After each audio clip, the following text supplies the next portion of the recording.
Tenemos que comprender algo tremendamente difícil, que aquel hombre que vemos es Dios, pero Dios ¿acaso no nos trasciende? ¿Cómo un hombre es Dios? Entonces los cristianos, bueno, al principio la fe se vivía, se creía, se era testigo, y bueno, por la resurrección pues esto dio toda la claridad a los primeros testigos, sus primeros discípulos, pero con el tiempo ya pues los testigos ya eran testigos de segunda línea, es decir, no eran testigos directos que hayan vivido y presenciado ese acontecimiento, sino que eran aquellas personas que habían recibido el mensaje que otros les estaban dando, que otros les habían dado, y que seguro otros pues ya lo habían vivido. Pero entonces, claro, empezó a transmitirse este mensaje y empezaron a decir, ¿cómo es eso?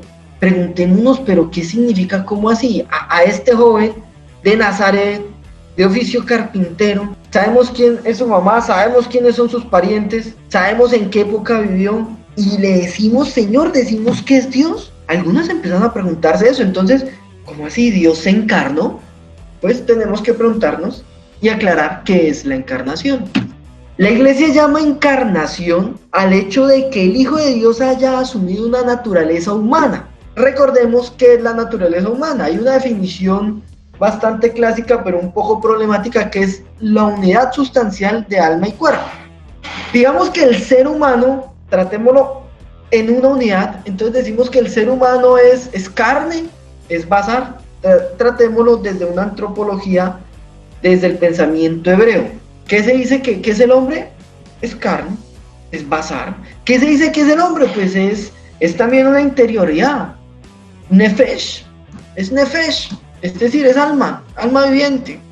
Dios tomó esa naturaleza. ¿Acaso Dios no lo supera todo y lo trasciende todo? La Iglesia con el tiempo comprendió que la naturaleza divina asumió la naturaleza humana. La asumió, así tenemos que hablar. La naturaleza divina asumió la naturaleza humana. ¿Quién es Jesucristo, nuestro Señor? La divinidad que asumió la humanidad. Y eso es muy complejo de entender. La fe en la verdadera encarnación del Hijo de Dios es el signo distintivo de la fe cristiana. Catecismo de la Iglesia Católica, numeral 463. Recordemos la primera carta de Juan. Podréis conocer en esto el Espíritu de Dios. Todo espíritu que confiesa a Jesucristo venido en carne es de Dios. Este es nuestro distintivo como cristianos. Nosotros tenemos que entender que el centro de nuestra fe es la encarnación. Es decir, nosotros creemos que Dios, la divinidad, lo trascendente a toda la creación, el que creó todo, de donde proviene todo, tomó también esa naturaleza humana sin perder su naturaleza divina. El infinito, Dios, tomó lo finito, lo asumió. Qué difícil es esto. ¿Por qué? Porque esto se entiende a la luz de la revelación. A la luz de la razón salen muchas teorías, demasiadas teorías. Un ejemplo, un filósofo como Feuerbach, él decía y cuestionaba mucho esto y decía, ¿cómo así? ¿Dios se hizo hombre? ¿No será que más bien nosotros hacemos al hombre Dios?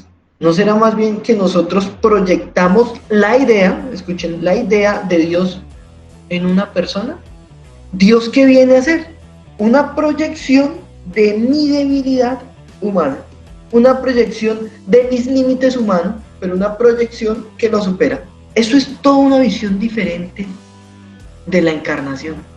Nosotros comprendemos esto a la luz de la fe, y tenemos que entender es que la luz de la fe es la respuesta que el hombre da a la automanifestación de Dios, es decir, a su revelación, a la revelación de Dios.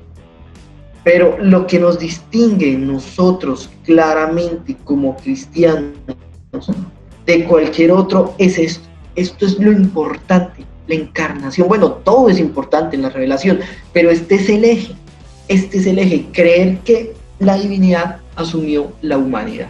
¿Y esto por qué es importante y la iglesia por qué lo declaró con tanta claridad? Porque también hubo posturas.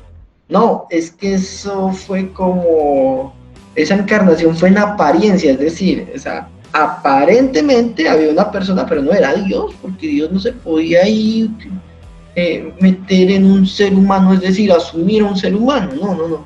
Dios no podía asumir un ser humano, entonces, ¿cómo así? Como que el infinito no cabe en lo finito, como que más bien fue en apariencia. Eso fue una herejía que se llamó docetismo. No había una verdadera encarnación, sino una mera apariencia.